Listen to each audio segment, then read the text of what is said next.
Welcome to టీవీ3 news bulletin ముందుగా headlines.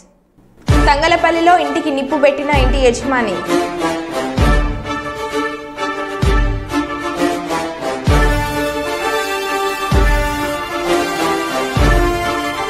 Ramoji groups అధినేత రామోజీరావు మరణించడం పట్ల కుప్పం జర్నలిస్టుల సంతాపం.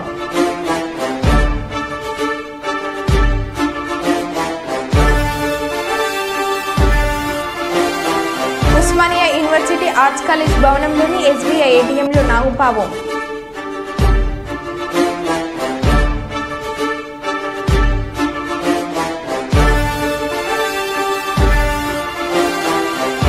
మోదీ ప్రమాణ స్వీకారోత్సవానికి ఢిల్లీలోని రాష్ట్రపతి భవన్ ముస్తాబు.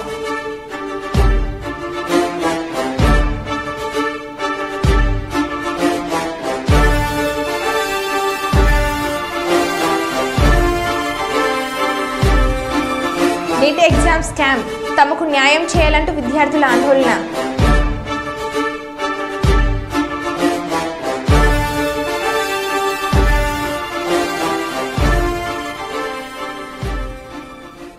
ఇక వివరాల్లోకి వెళ్తే, ఏలూరు ప్రభుత్వ ఆసుపత్రిలో గర్భిణీ స్త్రీల కోసం వచ్చిన కుటుంబీకుల దీనస్థితి. గర్భిణీ స్త్రీల కోసం తోడుగా ఉండేందుకు వచ్చిన కుటుంబీకులు తినడానికి ఉండడానికి సరైన సౌకర్యాలు లేక ఇబ్బంది పడుతున్నారు.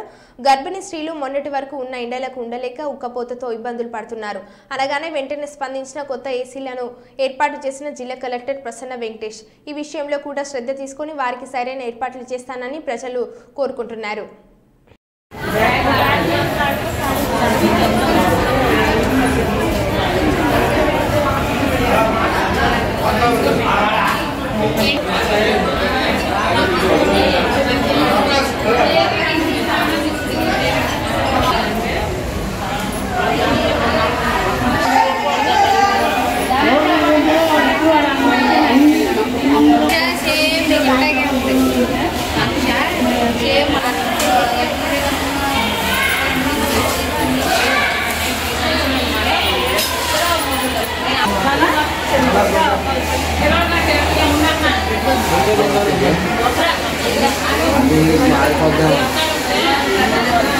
నీట్ ఎగ్జామ్ స్కామ్, తమకు న్యాయం చేయాలంటూ విద్యార్థుల ఆందోళన.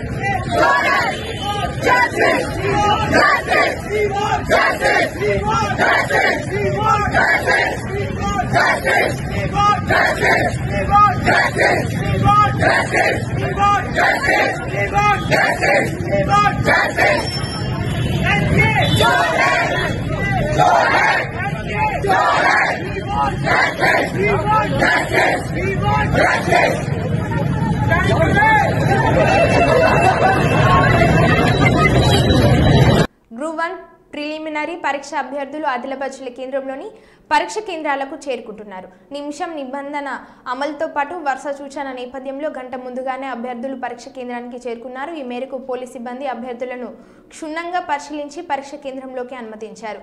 కేంద్రాల వద్ద అభ్యర్థుల కోసం మనీ ఏర్పాటు చేశారు. మరోవైపు పరీక్ష కేంద్రాల వద్ద 144 సెక్షన్ అమలులో ఉంది.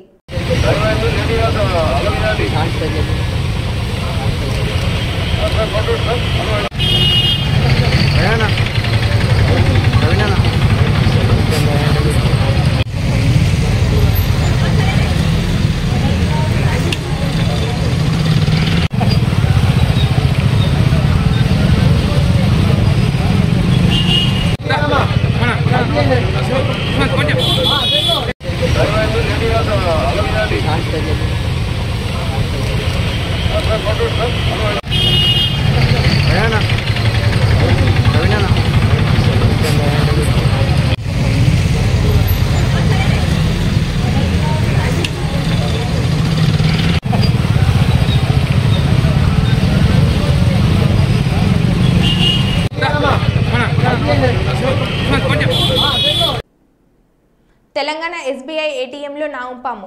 ఉస్మానియా యూనివర్సిటీ ఆర్ట్స్ కాలేజ్ భవనంలోని ఎస్బీఐ ఏటీఎంలో నగదు కోసం ఒక వ్యక్తి లోపలికి వెళ్ళగా లోపల పాము కనిపించడంతో అతడు ఒక్కసారిగా భయాందోళనకు గురయ్యాడు.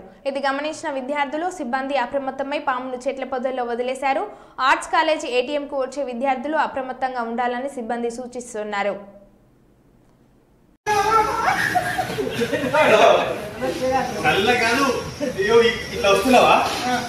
నేను ఇక్కడే ఉన్నా, అది ఇక్కడ ఉంది.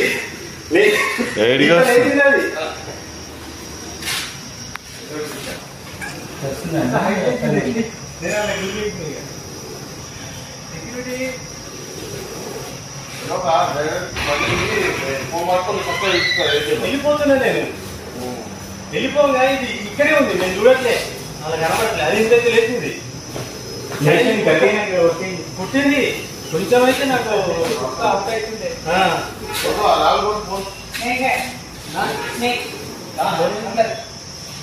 ఈనాడు సంస్థల అధినేత పద్మవిభూషణ్ రామోజీరావు మరణం అత్యంత బాధాకరమని మాజీ ఎమ్మెల్సీ వైబీవి రాజేంద్ర ప్రసాద్ అన్నారు. ఉయ్యూరులోని వైవీబీ కార్యాలయంలో ఏర్పాటు చేసిన కార్యక్రమంలో పాల్గొని రామోజీరావు చిత్రపటానికి పూలమాలలు వేసి నివాళులు అర్పించారు. అనంతరం వైవీబీ మాట్లాడుతూ రామోజీరావు తెలుగు జాతికి ఒక వెలుగు దివిలాంటిలాగా నిరంకుశ పాలనపై తన ఈనాడు పత్రిక ఈటీవీ ద్వారా ప్రజలను చైతన్యపరిచారని కొనియాడారు. రామోజీరావు గారు రామోజీరావు గారు వస్తే చేసి మీరే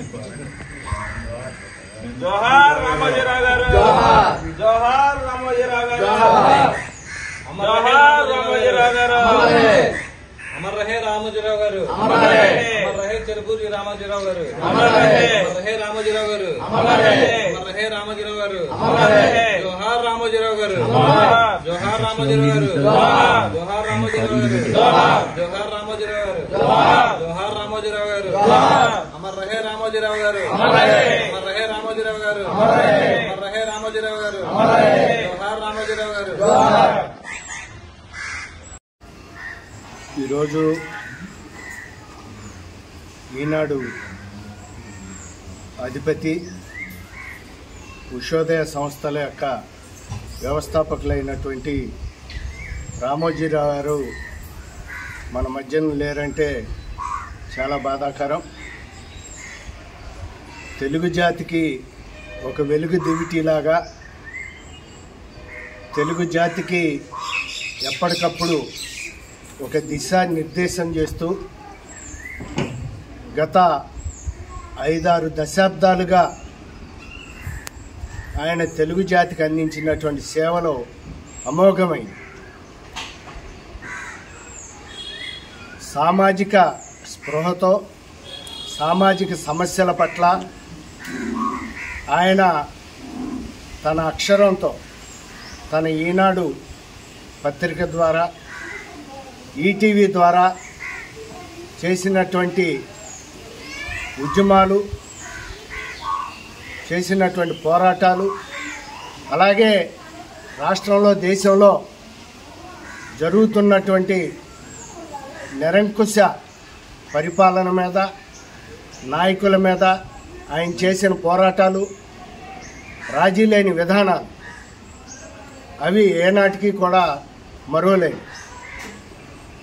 అవి ఈనాటి యువతరానికి రామోజీరావు ఒక ఆదర్శవంతుడు, ఒక మార్గదర్శిగా ఆయన నిలబడటం జరిగింది.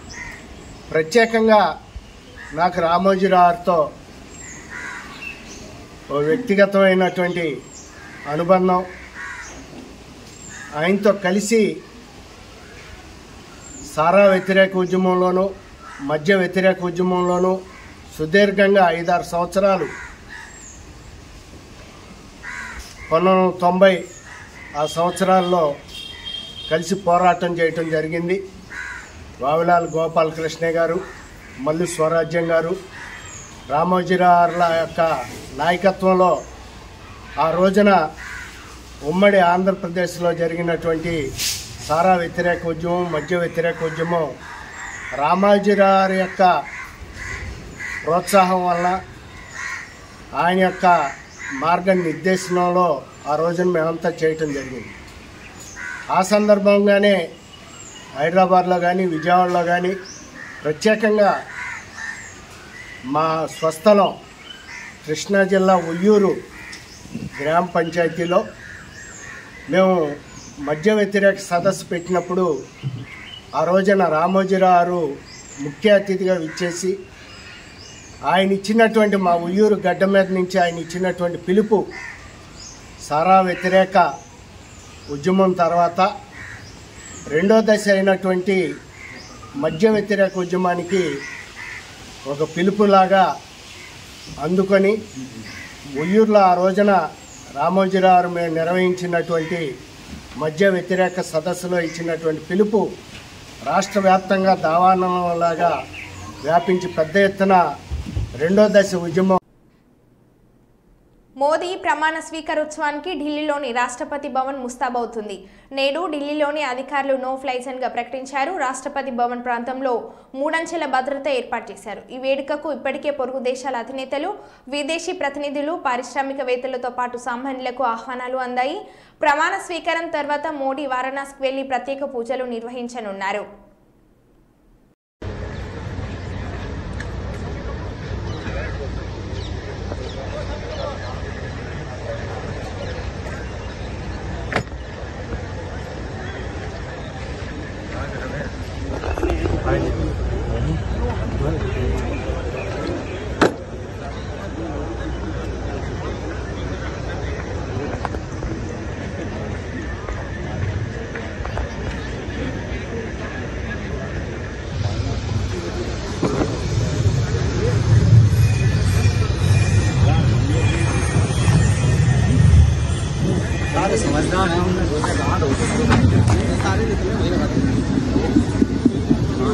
దుగ్గొండి మండలంలోని గ్రామాల్లో ప్రభుత్వ పల్లె దవాఖాన తీరు చూస్తే దయనీయంగా మారింది. తెలంగాణ ప్రభుత్వం ఎంతో ప్రతిష్టాత్మకంగా ఏర్పాటు చేసిన ప్రభుత్వ పల్లె దవాఖానాలు వైద్య సిబ్బంది పర్యవేక్షణల అధికారుల నిర్లక్ష్యం వల్ల సమయ పాలన పాటించకుండా తమకిష్టం వచ్చిన రీతిలో సమయానికి హాజరై సేవలు అందించడంలో విఫలమవుతున్నారు అనడంలో అతిశయోక్తి లేదు. మండల పరిధిలోని నాడు మందపల్లి, తొగరాయి, కేశవపురం, మల్లంపల్లి, తిమ్మంపేట, దుగ్గొండి పల్లె దుకాణాలలో వైద్య అధికారితో పాటు సిబ్బంది విధి నిర్వహణలో భాగంగా ఉదయం 9 గంటల నుంచి సాయంత్రం 4 గంటల వరకు విధులు నిర్వర్తించాలి. కానీ నేడు ప్రభుత్వ నియమ నిబంధనలు తుంగలో తొక్కుతూ నియమావళికి విరుద్ధంగా వ్యవహరిస్తున్న తీరు ఏమాత్రం సరికాదని అధికారులపై రోగులు, ప్రజలు వారి భిన్న అభిప్రాయాలను వ్యక్తం చేస్తున్నారు.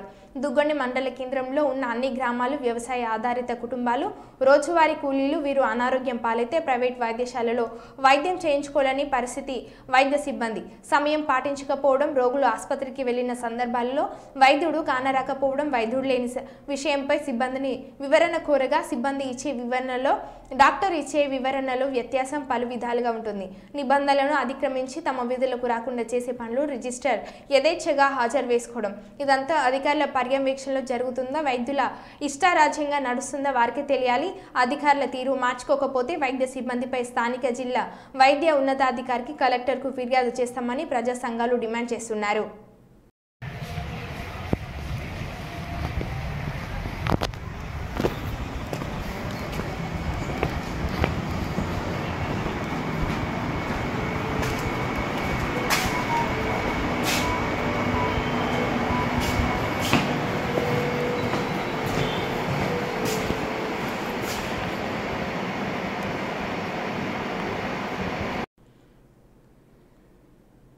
కర్నూలు జిల్లా కొడుమూరు సిఐ మన్సూరుద్దీన్ అకౌంట్ నుంచి 2,20,00,000 కొట్టేసిన సైబర్ నేరగాలు. సిఐ పర్సనల్ సిమ్ బ్లాక్ కావడంతో ఆలస్యంగా వెలుగులోకి వచ్చిన ఘటన.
జగన్ ఆవిష్కరించిన స్తూపం ధ్వంసం.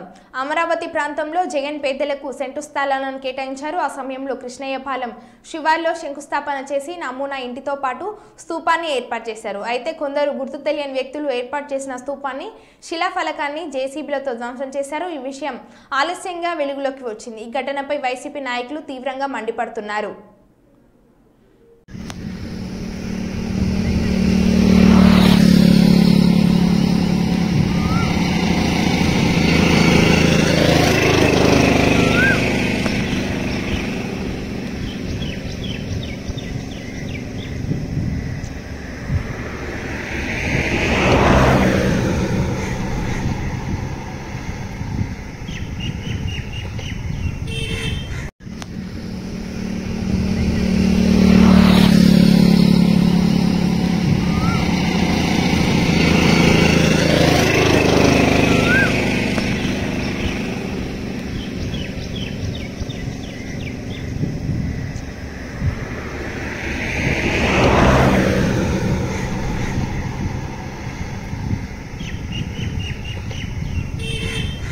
జాతీయ రహదారి 219 రోడ్డు మీదే ఎర్రగడ్డ తెల్లగడ్డ ఆటోలు, రోడ్డు మీదే తోపుడు బండ్లు. ఒక సందర్భంలో నర్రి రోడ్డు మీదకు పశువుల సంత, చుట్టూ కూరగాయలు, చిల్లర సామాన్లు, అంగళ్ళు, కోళ్ల సంత, గొర్రెల సంత. ఆదాయం లక్షల్లో. కనీస సౌకర్యాలు గుండుసున్న. ముస్లింల బక్రీద్ పండుగ సందర్భంగా బడుగు మనకపల్లి వారపు సంతకు ప్రజల తాకిడి. కిలోమీటర్ల మేర నిలిచిపోయిన ట్రాఫిక్. తీవ్ర ఇబ్బందులు పడుతున్న ప్రజలు. పోలీసులు సుమారు 1 గంట సేపు ట్రాఫిక్ క్లియర్ చేయడం జరిగింది. అంటే లక్షల్లో ఆదాయం ఉన్న కనీస సౌకర్యాలు చూపించడంలో కేనమనపల్లిలో వారపు సంత పూర్తిగా విఫలం చెందుతుంది. ఇన్ని అవసరాలు ఉన్న వారపు సంతకు కనీసం మండలంలో ప్రభుత్వ స్థలమే లేదు. పాపం పంచాయతీకి అద్దె కడుతున్నారు, కానీ వారికి కావాల్సిన టాయిలెట్లు కానీ తాగునీరు కనీస సౌకర్యాలు అందటం లేదు. ఎండ వచ్చినా రోడ్డు మీదే, వర్షం పడ్డా రోడ్డు మీదే. వారంలో ఒకరోజు పోలీసులకు తీవ్రంగా తలనొప్పిగా మారిన ట్రాఫిక్ సమస్య. ఇకనైనా అధికారులు స్పందించి సంతకు శాశ్వత పరిష్కారం చూపాలని ఇబ్బంది పడ్డ ప్రజలు కోరుకుంటున్నారు.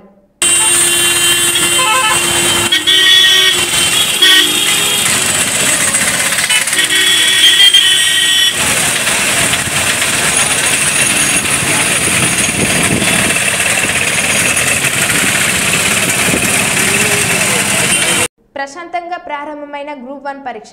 టీజీపీఎస్సీ ఆధ్వర్యంలో నిర్వహిస్తున్న గ్రూప్ 1 ప్రిలిమినరీ పరీక్ష ఆదివారం ప్రశాంతంగా ప్రారంభమైంది.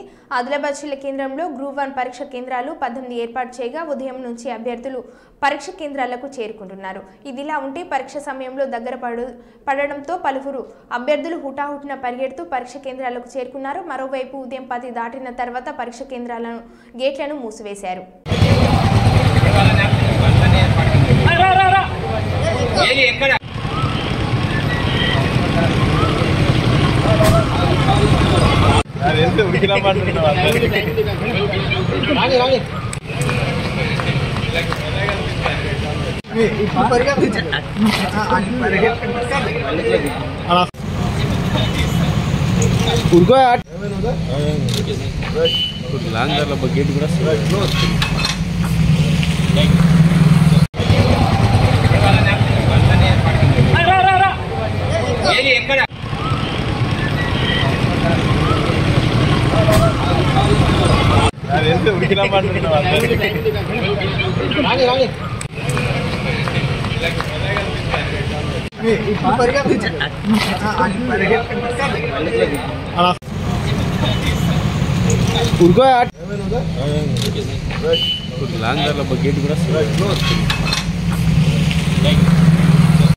టీవీ స్టాక్ తెప్పించలేదని మందు తాగి నగ్నంగా టీవీ షోరూమ్ దగ్గరికి వెళ్లిన వ్యక్తి. మంచిర్యాల జిల్లా కేంద్రంలోని లడ్డా డిజిటల్ షోరూంలో ఒక వ్యక్తి టీవీ కొనడానికి వెళ్ళగా స్టాక్ లేదని 2 రోజుల తర్వాత రమ్మని చెప్పారు. ఈ రోజు తిరిగి వెళ్ళగా ఆయన స్టాక్ లేదని అనడంతో ఆ వ్యక్తి ఫుల్గా మందు తాగి బట్టలు లేకుండా షోరూంకి దగ్గరికి వెళ్లి హల్చల్ చేశాడు.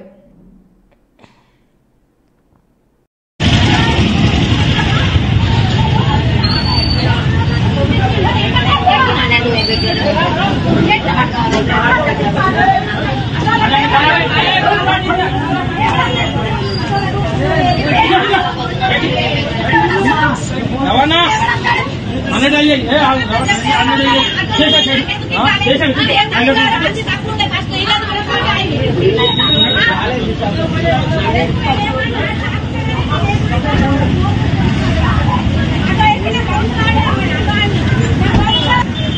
నేనే బండి ఫోన్ ఏందో అనే ఫోన్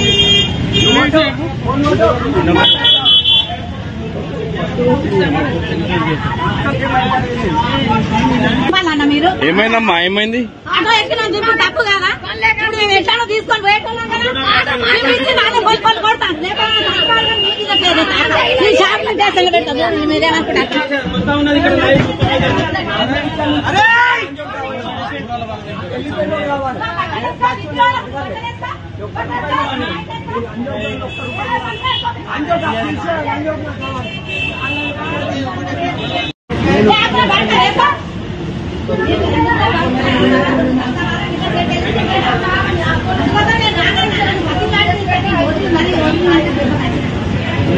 లేకుంటే అందుకని నేను లేడుకొని నేను రాను, ఏదైనా కూడా నేను ఒక్కదాన్ని అంతే పోతా.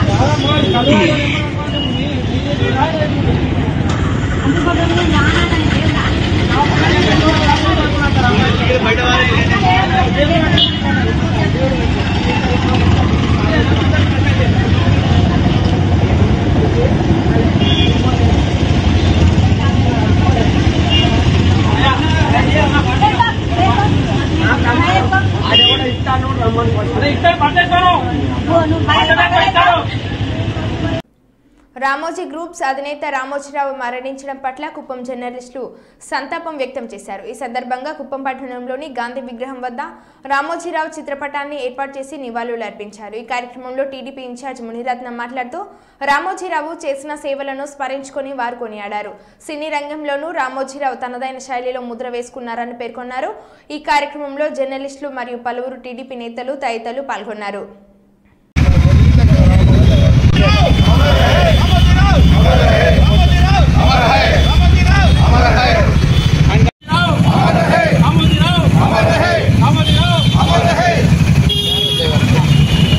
అందరికీ నమస్కారం. ఈరోజు చాలా బాధాకరమైన రోజు. యావత్ తెలుగు ప్రజలందరూ కూడా దిగ్భ్రాంతికి గురైనాం.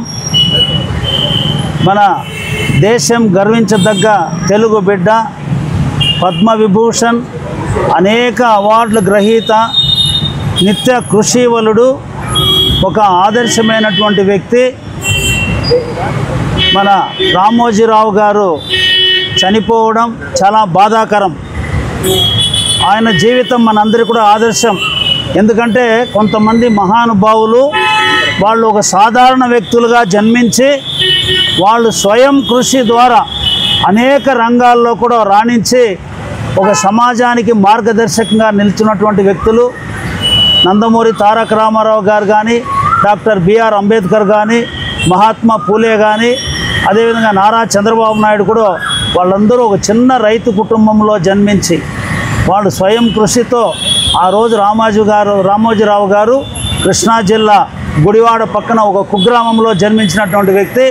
చదువుకొని ఢిల్లీలో ఉద్యోగానికి అక్కడ ఉద్యోగం చేసుకుంటూ మన జీవితాంతం ఉద్యోగం చేసుకుంటే సమాజంలో మనం ఏమిటి అనేది నిరూపించాలనే ఉద్దేశంతో ఉద్యోగాన్ని ఆ రోజు ఆయన వదులుకొని ఎంతో ఆత్మవిశ్వాసంతో మార్గదర్శి అనే చిట్ ఫండ్ని వ్యాపారాన్ని ప్రారంభించి అందులో క్రమశిక్షణతో ఆత్మవిశ్వాసంతో పనిచేసి అందులో బాగా సక్సెస్ అయిన తర్వాత అనేక రంగాల్లో, వ్యాపార రంగంలో అయితే హోటల్ రంగం కానీ, ఫుడ్స్, మన ప్రియా పచ్చళ్ళు గురించి కానీ, అదేవిధంగా ఫిలిం సంబంధించి 88 సినిమాలు, అద్భుతమైన సినిమాలు నిర్మించాడు.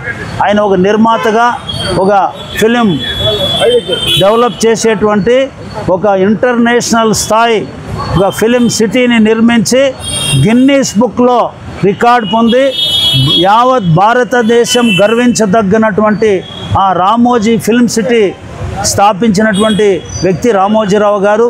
ముఖ్యంగా పత్రికా రంగంలో ఒక వినూత్నమైనటువంటి మార్పులు తీసుకొచ్చి ఆ రోజు ఈనాడు దినపత్రికని స్థాపించడం, ఈటీవీని స్థాపించడం, ఈటీవీలో అనేక రకాల ఛానళ్ళు అనేక అంశాలను కవర్ చేయడం, ముఖ్యంగా రైతులకు సంబంధించి అన్నదాత కార్యక్రమాన్ని ఆయన ఒక రైతుగా రైతులకు సేవ చేయాలనే ఉద్దేశంతో ఆయన రైతుల్ని చైతన్యవంతం చేయడానికి ఆయన తీసుకొచ్చినటువంటి మార్పులు జీవితాంతం ఆయన రాజకీయ రంగంలో కూడా ఒక చాణక్యుడిలాగా అందరికి కూడా సలహాలు ఇస్తూ ఆయన ఒక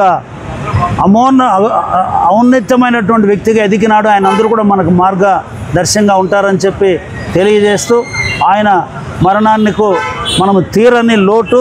తెలుగుదేశం పార్టీకి కూడా ఆయన ఎన్నో సూచనలు సలహాలు ఇచ్చేవారు. కాబట్టి అటువంటి వ్యక్తి లేకపోవడం మాకు కూడా చాలా బాధాకరం అని తెలియజేస్తూ మనమందరూ కూడా కుప్పం నియోజకవర్గంలో ఇక్కడ మహాత్మా గాంధీ గారి విగ్రహం వద్ద పాత్రికేయ మిత్రులు చాలామంది, ఎందుకంటే పాత్రికేయ రంగంలో ఆయన ఒక సంచలనం.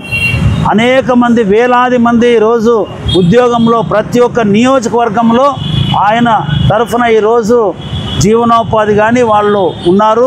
అదేవిధంగా ఇండైరెక్ట్గా కూడా చాలామంది ఉన్నారు. కాబట్టి అటువంటి వ్యక్తికి ఈరోజు మనం అందరూ కూడా నివాళులు అర్పించడం చాలా మీ అందరి ముందు చేస్తూ 2 నిమిషాలు ఆయన కోసం మనం మౌనం పాటించాలని చెప్పి అందరిని ప్రార్థిస్తున్నాం. ప్రశాంతంగా ప్రారంభమైన గ్రూప్ 1 పరీక్ష టీజీపీఎస్సీ ఆధ్వర్యంలో నిర్వహిస్తున్న గ్రూప్ 1 ప్రిలిమినరీ పరీక్ష ఆదివారం ప్రశాంతంగా ప్రారంభమైంది. ఆదిలాబాద్ జిల్లా కేంద్రంలో గ్రూప్ 1 పరీక్ష కేంద్రాలు 18 ఏర్పాటు చేయగా ఉదయం నుంచి అభ్యర్థులు పరీక్ష కేంద్రాలకు చేరుకుంటున్నారు. ఇదిలా ఉంటే పరీక్ష సమయంలో దగ్గర పడడంతో పలువురు అభ్యర్థులు హుటాహుటిన పరిగెడుతూ పరీక్ష కేంద్రాలకు చేరుకున్నారు. మరోవైపు ఉదయం 10 దాటిన తర్వాత పరీక్ష కేంద్రాలను గేట్లను మూసివేశారు.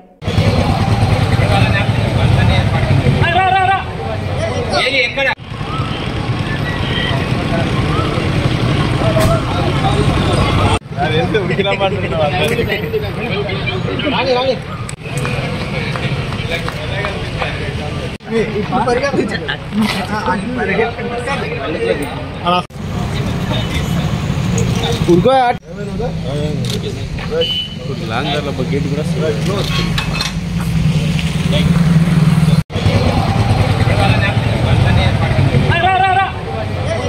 కూడా